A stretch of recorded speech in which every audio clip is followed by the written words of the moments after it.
listen, never in my life associated the word boring with baseball. We know what's up.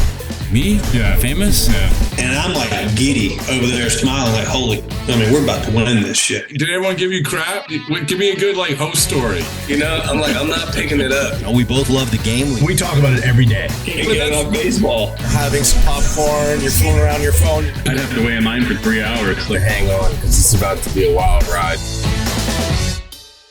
All right, there's no human being on the planet I'd rather be talking to right now more than Thad Levine. That's a fact. It's a fact. Totally honored. Thank you, Rob. Oh, Very my kind. goodness. It's so good to talk to you. First of all, that I didn't realize as I was sort of setting up for this, I have broken one of my primary rules, which is I never don more than 2 baseballs and boring things. And right now, brace yourself. You're a part of history. I have 4. I'm honored to be part of history. This is an incredible start to the show. Well, I will make sure that you have some of these T-shirts and stuff to wear. So yeah, but it was I'll wear it with pride in the neighborhood. Well, like you said, your triceps will never look better. But I have my hat, which whatever. I have a shirt, which is a laundry cycle thing.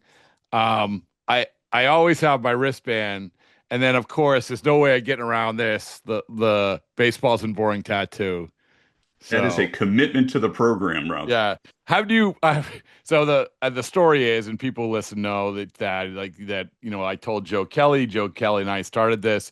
That if he won the World Series, would he get a baseballs and boring tattoo? We get a baseballs and boring tattoo. So that's what we do. I won't ask you. I've asked other people. I said I won't ask you. Said, do you have any tattoos at all? No. I am not tattooed at all, Rob. But I tell you what, if we won the World Series, I'd strongly consider it. All right. Well, I have some participants, Alex Cora being one of them. And I was hoping Mickey Moniak was going to get traded because he committed 2, but I don't think they're going to win. So, and they have to be paid out in the future. Yeah, exactly. So like I said, I am so excited to talk to you, and I'm so excited for you, man. Like it's sometimes you've been grinding in the baseball world, and we'll get to all your experiences. As an assistant GM with the Rangers and then GM with the Twins, and going through it and assessed such a wealth of knowledge and so many great experiences. But it is nice to sort of have that reset, right? I mean, it is nice to have that, hey, this is kind of cool to do something else when you've done something for so long.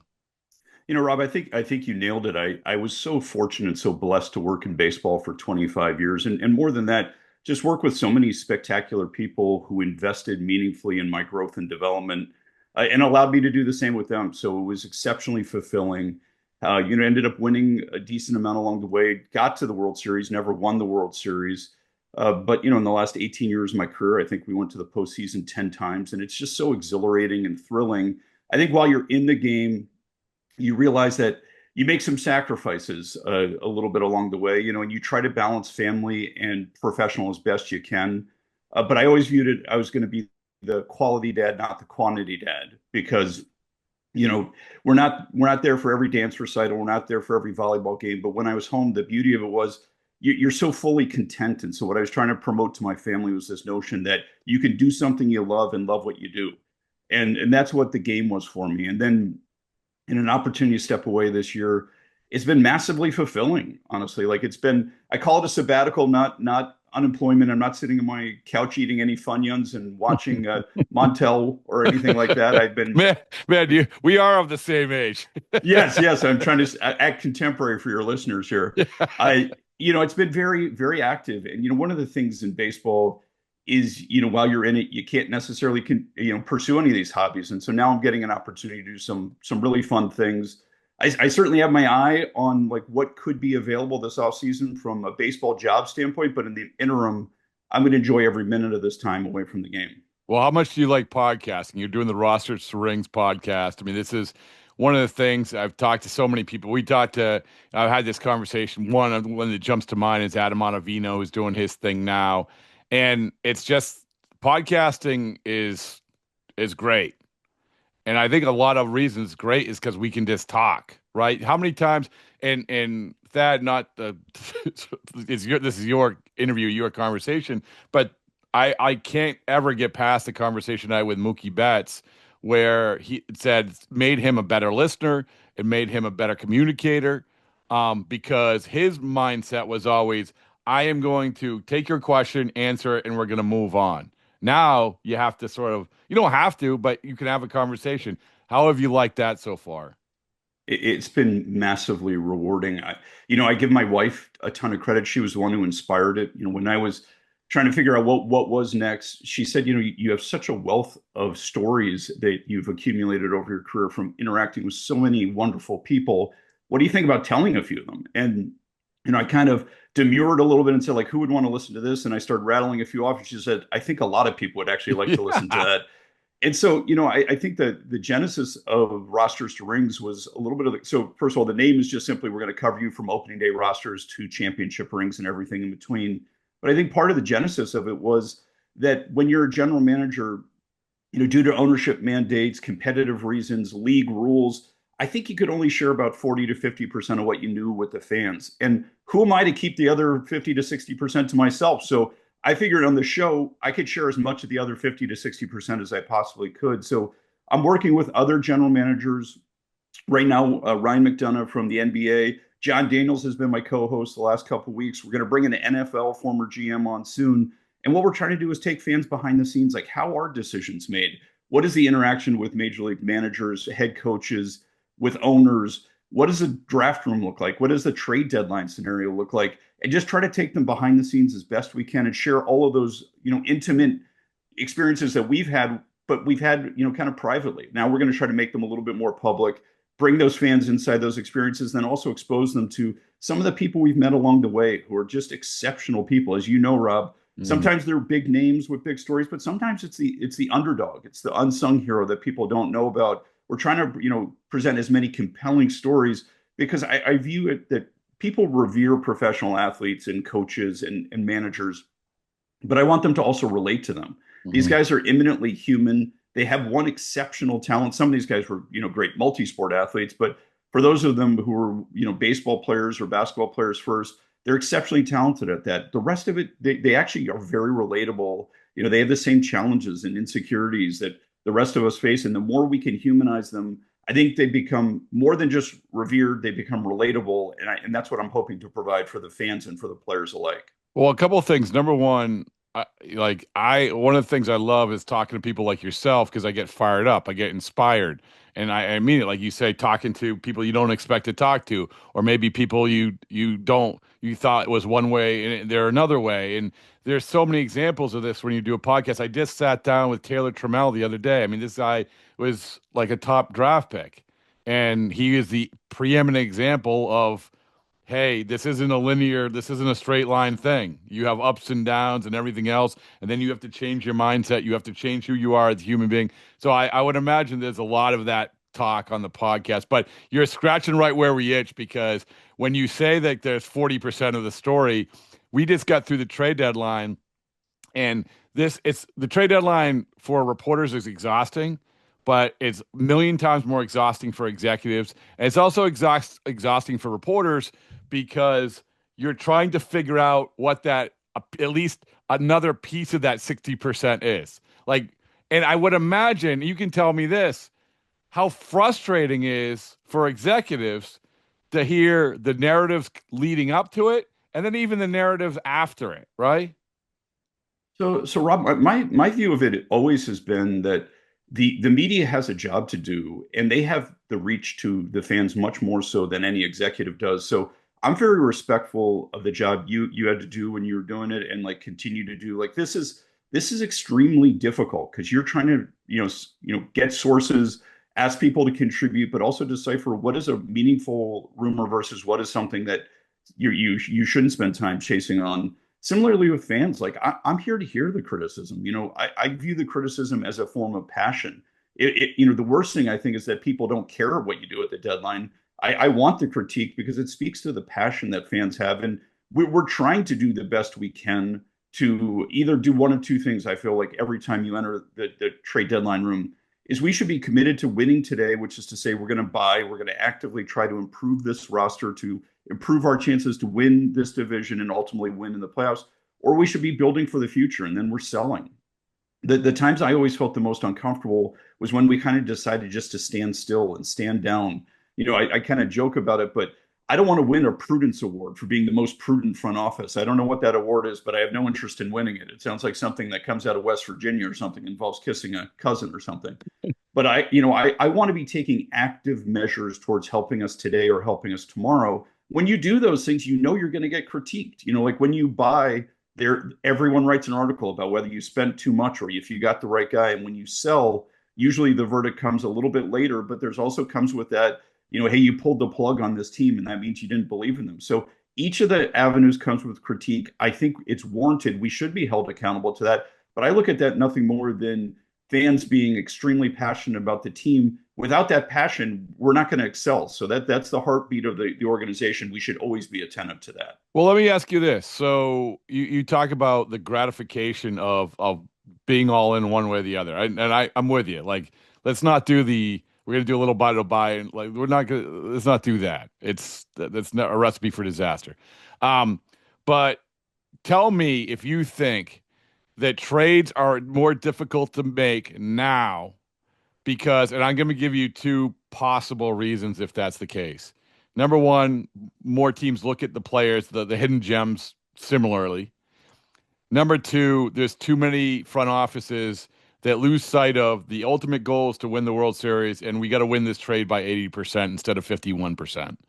So you give me your perspective of that. Tell me when I'm full of hooey or not. I don't know. No. I think you nailed it, Rob. And I would add one additional thing to that. So just to expand a little bit upon what you're saying, and I think you and I are probably pretty close to age contemporaries, but when I got in the game, I always felt like the average general manager was somebody kind of like Kevin Towers or Jim Hendry or Omar Minaya or Brian Sabian. And those guys were cut from slightly different cloths than the average GM. And the distinction I'd make of these is when you talk to Kevin Towers on the phone, he made it crystal clear who he wanted on your team, what he was prepared to give up to get him, and that he was going for it. Today's general manager conducts themselves a little bit differently on the phone when you talk to them. And so I would characterize Kevin Towers and Jim Henry and Omar Minaya as guys, they were always hunting good players. They always were very clear as to the player they were pursuing. They weren't trying to hide the ball. They wanted that player and they were prepared to get aggressive to get him. Similarly, I think today's guy is approaching things quite differently in terms of, I think they're more likely hunting good deals, as you referenced that, that notion of winning by 80% versus 51%. My attitude in trade negotiations always was, I did actually aspire to have a win-win because I think if I'm doing my job to the best of my ability, I have to be able to tell the owner I can productively negotiate with 29 other teams and every agent in the game. If I've burned somebody or if I've vanquished the foe or if I've humiliated somebody in a negotiation, whether that be an agent or a fellow GM, now I can only talk to 22 clubs and 60% of the agents. Like, I think I'm doing a gross disservice to my owner, ultimately to my fan base, because now I don't have complete access to the pool of talent out there because I've conducted myself in a way that was very myopic. I was looking to win that one deal, and it's going to cost me down the road. So I viewed every negotiations as a means to pave the way for the next negotiation being that much easier and that much more comfortable, because I want to be able to do business with everybody. So I want to be able to listen to the needs you have, deliver as much as I possibly can to you. Sure, I'm trying to win the deal. Mm-hmm. But to your point, I'm a lot closer to that 51-49 than I am to 80-20, because I'm not hanging my hat on any one deal as being the value I'm bringing to organization. It's my ability over a career to be able to communicate and do business with all 29 clubs and every single agent so that we can always improve our team. So I think that's a major difference. And then the last one, Rob, that I would add to it is with the expanded playoff system, and I know they didn't add a ton of teams, but by adding a few teams to it, there are just so many more teams that are in it. I mean, we saw it at this deadline where, in the American League, how many teams were within 5 games of the wild card? A few of them sold, a few of them bought, but that's a tough spot to be in to actually make a decisive action at the time. So I think, gone are the days where there were 10 clear sellers, 10 clear buyers, and 10 teams that were kind of holding pat. Now, all of a sudden, the buyers aren't just dealing with the sellers. The buyers are trading with the buyers, and so that's a reality that is, I think, a little bit different and nuanced and makes things a lot more challenging than it once was. Would you agree about I don't want to say 80% is extreme, but would you agree that there are more guys, more front offices that are obsessed with winning by, let's say 70%? Yeah, I think, Rob, I couldn't put an exact number on it, but I think the concept you're sharing is exactly right. When you're negotiating with somebody and you get a sense that they are not going to pursue good players, they're going to pursue good deals, and they're not going to share information unless it's towards the end of getting a good deal, and they always ask for another player. They employ the concept that if you say you would do something, that means you also would do more. That's a very tough negotiation to take place. And candidly, you'll still do business with that person. If they have the best player, of course, you'll do business. But if you have your choice of doing business with somebody like that, who's always asking for the next player, who's always exacting that extra pound of flesh, you may shy away and go work with somebody else just so that you can avoid that, because you recognize, the risk of that deal haunting you is much greater, because that group isn't, asking for the fourth player, whereas somebody else is only asking for two. Now, all of a sudden, the risk associated with just losing too much down the road in the name of winning today is too great, and you're going to pass on that deal. Did you sleep? Do you sleep in these days leading up to the deadline? This year, I slept like a baby. I was. Let me ask you this: what was the most exhilarating trade deadline that you had that jumps to mind? I mean, so many. I'll highlight two. Both were with Texas, candidly, and both were in a time where we were a real contending playoff team. So 2010 was probably the most, and that was the first year that team became playoff relevant. We ultimately go to the World Series, but at the deadline, we needed a starting pitcher, clearly a guy, top of the rotation guy, and we ultimately landed Cliff Lee, and that was probably one of the most exhilarating moments, mostly because at 11 o'clock the night before we ultimately acquired him, Jack Zarenza called John Daniels and said, "You guys are out. We're going in a different direction." And we were exceptionally crestfallen because we had called their bluff. We thought we had the player in a hip pocket. They went in a different direction. Every time you're negotiating these deals, they always say, "Hey, we got another deal we could pursue if you don't step up." Well, we didn't step up. We thought we had the deal in hand. We were told we were out. And then at 6 a.m., something happened with the deal that they were negotiating with another team, such that we went back on the clock. We stopped bluffing. We put the player in that they wanted, who was Justin Smoke, our first-round draft pick from the previous year. Turned out to have a very nice major league career in his own right. Mm-hmm. We ultimately land Cliff Lee. We go to the World Series in 2010. And for a franchise that had never won a playoff series, had been vanquished by the Yankees in the 3 times they had made it, they'd never won a playoff game at home. We had so many firsts that year. We won 2 series. We beat the Yankees in the ALCS. We end up going to the World Series. We lose to the San Francisco Giants, but it was a great moment for that franchise, which really propelled it forward. To be part of that, I think we knew in the moment that we were kind of impacting a fan base. I don't think we knew until like 2 to 3 years past just the magnitude of that move and how much that propelled us forward. The other one I would just highlight was I think we were in 2015 at the deadline. We acquired Cole Hamels. At the time, we were 3 or 4 games under 500. We were 8 games out of first place. Houston was running away with the division, and we acquired Cole Hamels, who had a few years of control left.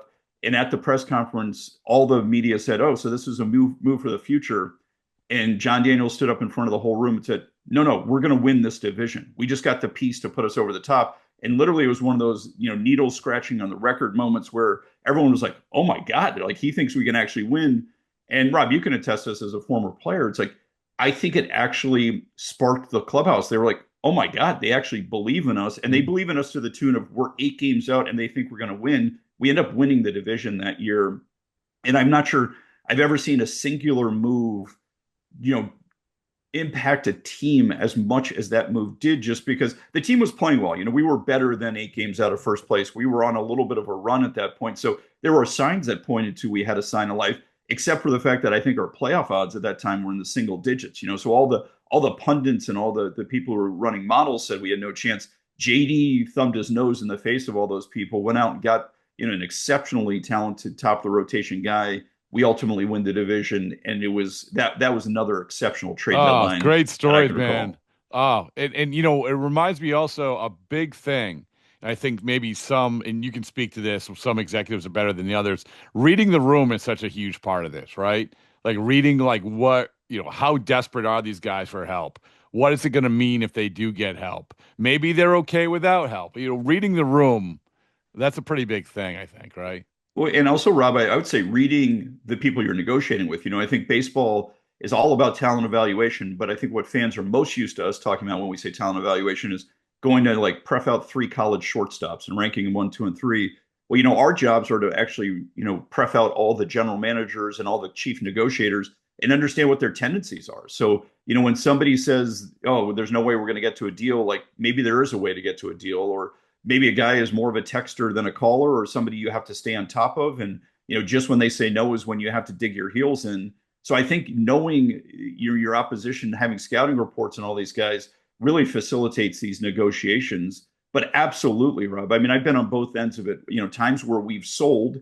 When I started with the Minnesota Twins, 2017, 2016, we ended up picking first in the draft or 2017 we did because 2016 we were the worst team in baseball.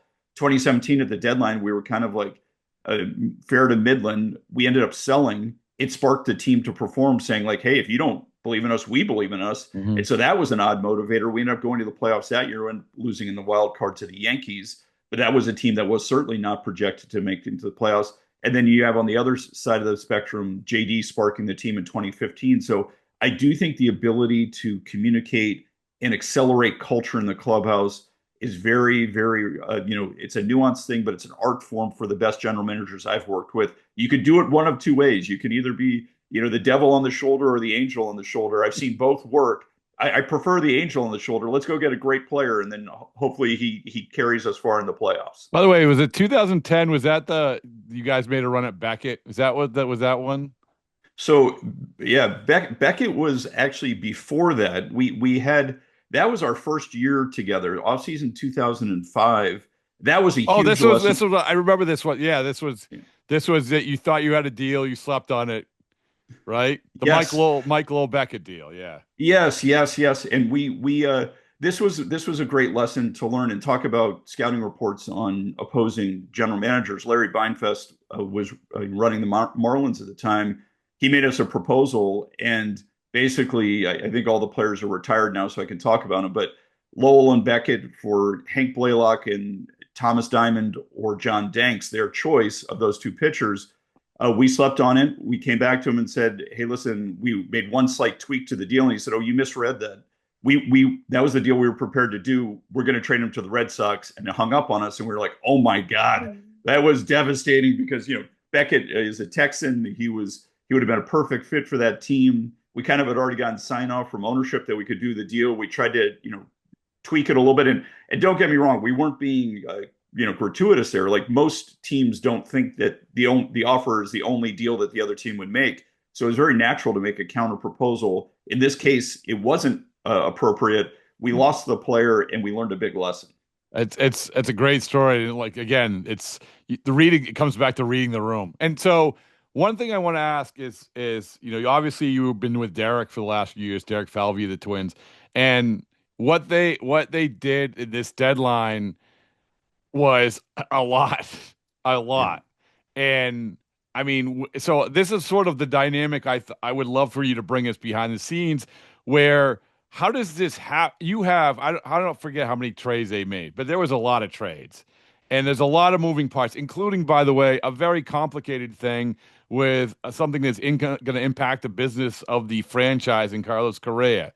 And then you get to the end, and we're talking Joe Ryan and that complicated thing. How does that? I mean, what is that like? I mean, how many people is Derek and you or whoever is? Are they just passing the phone back? Like, is it frenetic? What do you think that was like? So just to take the listeners behind the scenes for the Minnesota Twins a little bit. So the way they conduct business is some teams still have their general manager is the chief negotiator in almost every deal.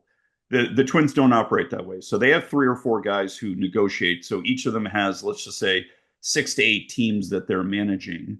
And they're responsible as the lead negotiator for all those teams. So the only way that can happen, I think they ultimately traded 10 major league players off their 26-man roster, is you have to have multiple people working the phones, just because it's impossible for any one individual to manage that. Because keep in mind, I think they they traded 9 of those players on the deadline day. They traded 1 in Chris Paddock before then. So, as the nature of the game is, we're all driven by the deadline. I think it's still 60 to 70% of all deals get done within 90 minutes of the deadline. Well, it was no different for the Minnesota Twins. A lot of their deals get done, within a short time frame leading up to the deadline. Maybe Joan Duran was the other one that happened before deadline day.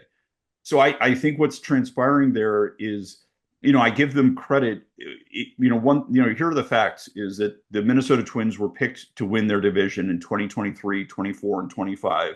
In 23, we did win the division. 24, we had a bit of a decline at the end of the season, which knocked us out of playoff contention. And then it was a malaise that hung over to this year. So they made an executive call that the team as currently constituted was not maximizing their talent. And so, you can make half measures. You talked about it earlier, Rob. Like, there could be half measures where they just did a few things on the margins. They decided to take some pretty bold moves. And I know this is very, disruptive to fans, and they're not going to appreciate it. Trading 10 major league players is not something that, you're going to expect fans to understand, appreciate, and embrace. I do think they got a lot of great players back for it.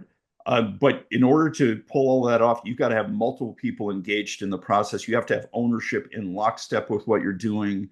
But it's going to take a huge hit for that fan base, I think, in the short term.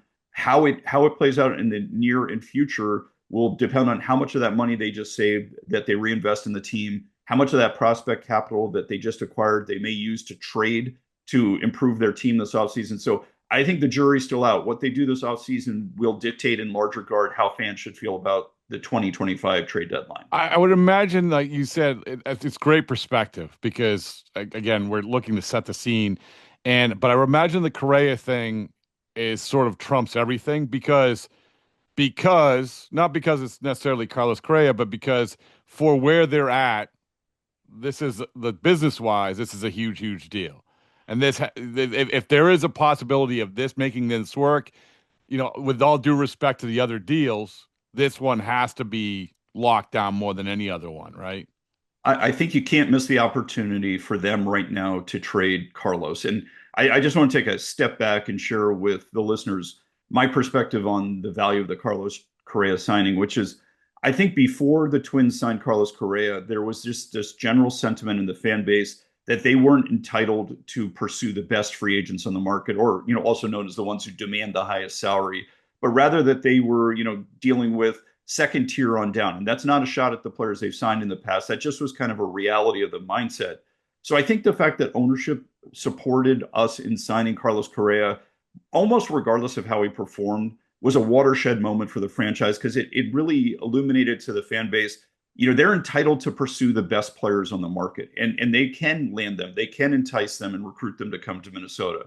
Secondarily, as you probably know from being around him and around the game, he's such a unique leader. So he raised the standards of excellence for that franchise that they will feel for decades to come. He impacted the food service. He impacted the advanced scouting. He, in fact, impacted the coaching staff and really the standards of excellence for the players in the clubhouse. So those are some things I think he did without even having to contribute between the lines. He also had some really nice performance there. All that said, for where the Twins are going to head for the next season or two and where Houston is today, this was a perfect fit for both sides. Carlos is a champion. He's going to peak perform in championship environments. He's now back in one of those, in a dogfight in the American League West for the team that is currently leading and the team that has had this epic run in the playoffs over the last decade. So Eddie's back home. So I think for all those reasons, he's going to perform extremely well for them down the stretch. How he does over the next couple of years, yet to be determined. But I think that's a contract that they can better absorb, better maximize than the Twins can based upon where the Twins are heading over the next couple of seasons. And so the last thing about the Twins deadline was obviously, and I've sort of dug in on this a little bit, was the Joe Ryan phenomenon. If you look back at, as controllable ace starters are very rarely traded at the deadline.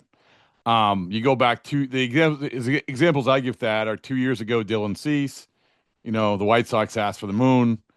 Garcia, Garrett Crochet, the White Sox asked for the moon because you don't have to deal them.